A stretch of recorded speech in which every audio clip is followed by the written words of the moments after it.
विद्यार्थी मित्रांनो, आपला स्पेशल पेपर आहे व्यवसाय प्रशासन 2. यालाच आपण मानवी संसाधन विकास आणि विपणन असेही म्हणतो.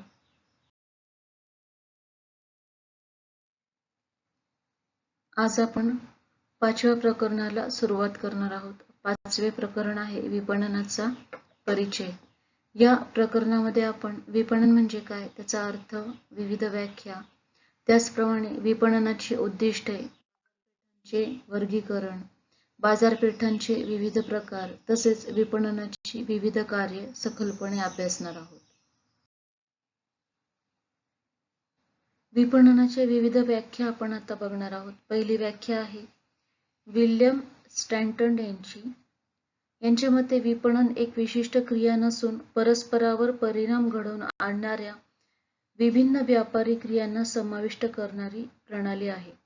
या प्रणालीचा उद्देश वर्तमान तथा संभाव्य ग्राहकांच्या गरजा भागविण्यासाठी आवश्यक असलेल्या वस्तू व सेवा उपलब्ध करण्याच्या दृष्टीने योजना आखणे, किंमत ठरविणे, व्यापारात वाढ करणे व वस्तू व सेवांचे वितरण करणे हा आहे.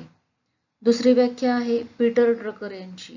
पीटर ड्रकर यांच्या मते विपणन अशी प्रक्रिया आहे जिच्यामुळे बाजारपेठेच्या ठिकाणी साधने व विशिष्ट ज्ञानाचे आर्थिक मूल्यात परिवर्तन घडून येत असते. तिसरी व्याख्या आहे कॅनव्हर्स, युजी आणि मिशेल या तिघांची मिळून एक व्याख्या आहे. यांच्या मते स्थळ, काळ व स्वामित्वाच्या उपयोगांची निर्मितीसाठी कारणीभूत ठरणाऱ्या सर्व क्रियांचा समावेश विपणनात होतो. वस्तू व सेवांची ज्या ठिकाणी गरज भासते त्या ठिकाणी त्या उपलब्ध करून दिल्यामुळे स्थान उपयोगिता निर्माण होते. ज्यावेळी सेवा व वस्तूंची गरज असते त्यावेळी त्या उपलब्ध करून दिल्यास काळ उपयोगिता निर्माण होत असते. तर ज्या व्यक्तीला सेवा व वस्तूंची गरज आहे त्या व्यक्तीला ते उपलब्ध करून दिल्यास मालकी किंवा स्वामित्व उपयोगितेची निर्मिती होत असते. चौथी व्याख्या आहे फिलिप कोटलर यांची. फिलिप कोटलर यांच्या मते विपणन अशी एक मानवी प्रक्रिया आहे की जिचे उद्दिष्ट विपणन प्रक्रियांच्या माध्यमातून गरज व आवश्यकतांची पूर्तता करणे हे आहे. या विपणनाच्या व्याख्यांचा विचार केल्यानंतर विपणनाच्या व्याख्यांमध्ये एकरूपता नसल्याचे आपल्याला आढळून येते. काळ व परिस्थितीनुसार विपणनाच्या व्याख्यांमध्ये बदल होत गेलेला आहे. त्यामुळे विपणनाची एक सर्वमान्य अशी व्याख्या आपल्याला आढळून येत नाही. तरी आपण असे म्हणू शकतो की उत्पादनापासून उपभोगापर्यंत वस्तू व सेवांना प्रवाहित करण्याच्या उद्देशाने करण्यात येणाऱ्या विभिन्न व्यावसायिक क्रियांचा विपणनात समावेश होत असतो. विपणनाची व्याख्या बघितल्यानंतर आता आपण विपणनाची व्याप्ती समजावून घेणार आहोत. आपण बरेचदा स्वरूप आणि व्याप्ती या शब्दांची गल्लत करत असतो आणि ते दोन्ही एकच आहेत असे गृहीत धरत असतो आणि त्यामुळे विपणनाचे स्वरूप आणि विपणनाची व्याप्ती यामध्ये फरक नाही असे आपण समजतो. मात्र प्रत्यक्षामध्ये तसे नाही, तर या दोन शब्दात फरक केलेला आहे. विपणनाची व्याप्ती ही मर्यादित किंवा व्यापक असू शकते. मर्यादित किंवा पारंपरिक अर्थाने विपणन म्हणजे व्यवसायातील अनेक विध कार्य जे वस्तू आणि सेवा या उत्पादकापासून ग्राहकांपर्यंत पोहोचवितात. तर विपणनाच्या व्याप्तीमध्ये उत्पादन सुरू होण्यापूर्वीपासून ते ग्राहकांचे समाधान या सर्व बाबींचा समावेश होतो. विपणन व्याप्तीमध्ये वस्तू आणि सेवा यांची हमी आणि विक्रयोत्तर सेवा या बाबींचा समावेश होत असतो. त्या बाबींमध्ये आपण पहिले बघणार आहोत ग्राहक संशोधन. आधुनिक विपणन कृती किंवा उपक्रमामध्ये ग्राहक संशोधनाने सुरुवात होत असते. ग्राहक संशोधन हे ग्राहक गुणधर्म, प्रवृत्ती, चवी, सवयी, ग्राहकांच्या कंपनीच्या उत्पादनासंबंधीची प्रतिक्रिया आणि पसंतीक्रम यांचा शोध तसेच विश्लेषण या गोष्टींशी संबंधित आहेत. ग्राहक संशोधनाचा मूल आधार हा ग्राहक हा राजा आहे हे घोषवाक्य सांगण्यात आलेले आहे. दुसरे आपण सांगू शकतो उत्पादन आणि किंमत धोरण व्याप्ती. आधुनिक विपणन उपक्रमामध्ये प्रत्यक्ष उत्पादन सुरू होण्यापूर्वीच उत्पादनाचा आकार, रंग, वजन, त्याचा आराखडा, ब्रँड, लेबल, व्यापारी चिन्ह, संवेष्टन इत्यादी संदर्भात धोरणे निश्चित केली जातात. किंमत धोरणाच्या संदर्भात उत्पादनाचा खर्च आणि बाजारातील प्रचलित स्पर्धा लक्षात घेऊन धोरणे निश्चित केली जात असतात. विपणनाच्या व्याप्तीमध्ये तिसरा मुद्दा आहे वितरण मार्गाची निश्चिती. वितरण मार्ग म्हणजे व्यक्ती आणि व्यवसाय संस्था यांचा असा एक समूह असतो जो उत्पादने उत्पादकांपासून ग्राहकांपर्यंत पोहोचवतात. या घटकांचा मुख्य उद्देश असतो की योग्य मार्गांनी कमीत लवकरात लवकर ग्राहकांपर्यंत वस्तू उत्पादने नेणे. वितरणाचे हे कार्य विविध वितरण मार्गांमार्फत केले जात असते. उदाहरणार्थ ठोक विक्रेते, किरकोळ विक्रेते, एजंट इत्यादी. जर हे मार्ग योग्य नसतील तर उत्पादन अपयशी ठरत असते. पुढे आपण सांगू शकतो विक्रय वृद्धी निर्णय. विक्रय वृद्धी म्हणजे असे उपक्रम जे ग्राहकांना वस्तू खरेदी करण्यासाठी उद्युक्त करतात. उत्पादनाला बाजारपेठ उपलब्ध करून देण्याच्या दृष्टीने असे कार्यक्रम आखले जातात. यामध्ये विविध प्रकारच्या पद्धती वापरल्या जातात.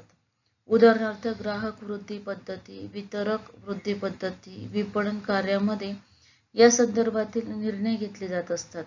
उत्पादनाच्या यश अपयश या निर्णयांना अनन्यसाधारण असे महत्त्वही असते.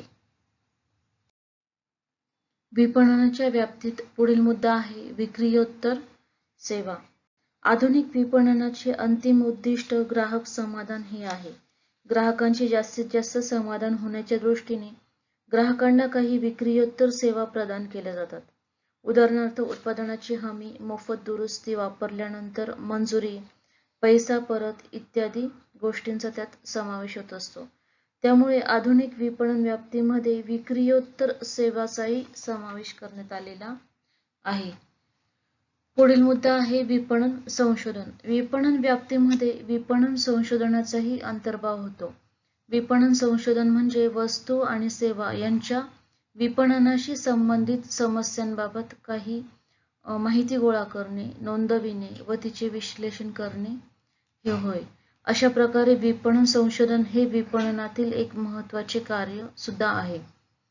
विपणन संशोधनात पुढील काही क्षेत्रात करण्यात येणाऱ्या संशोधनाचा सुद्धा समावेश होत असतो, ज्यामध्ये बाजारपेठ संशोधन आहे, विक्री संशोधन आहे, जाहिरात संशोधन आहे, उत्पादन संशोधन आहे, विक्री पद्धती संशोधन, खरेदी हेतू संशोधन व निर्यात विपणन संशोधन यांचाही समावेश विपणन संशोधनात करण्यात येतो.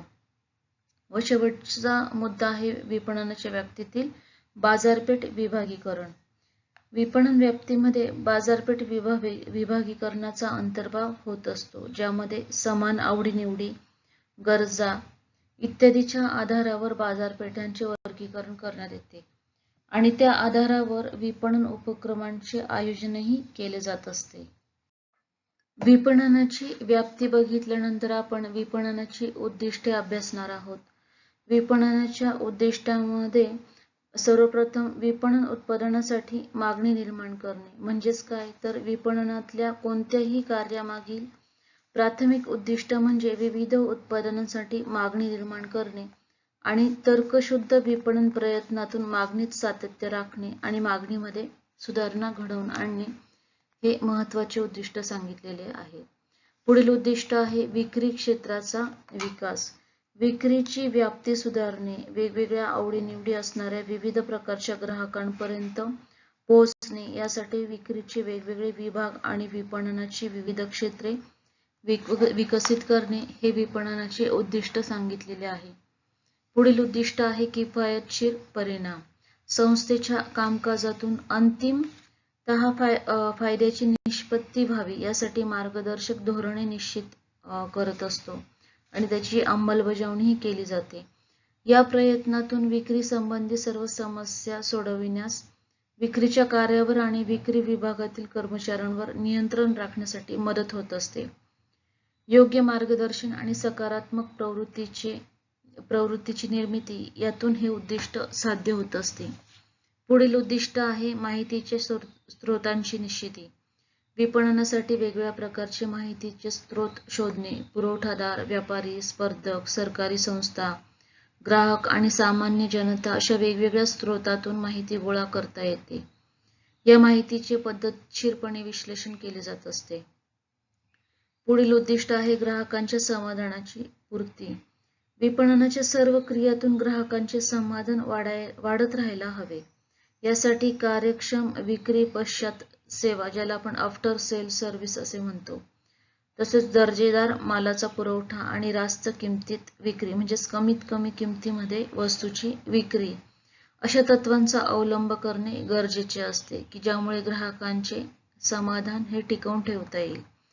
ग्राहकांच्या तक्रारीचे निवारण हे लगेच केले गेले पाहिजे किंवा सध्याच्या उत्पादनात सुधारणा करून किंवा पूर्णपणे नवीन उत्पादन बाजारात आणून ग्राहकांचे जास्तीत जास्त समाधान करणे आवश्यक आहे. हे विपणनाचे महत्त्वाचे उद्दिष्ट सांगितलेले आहे.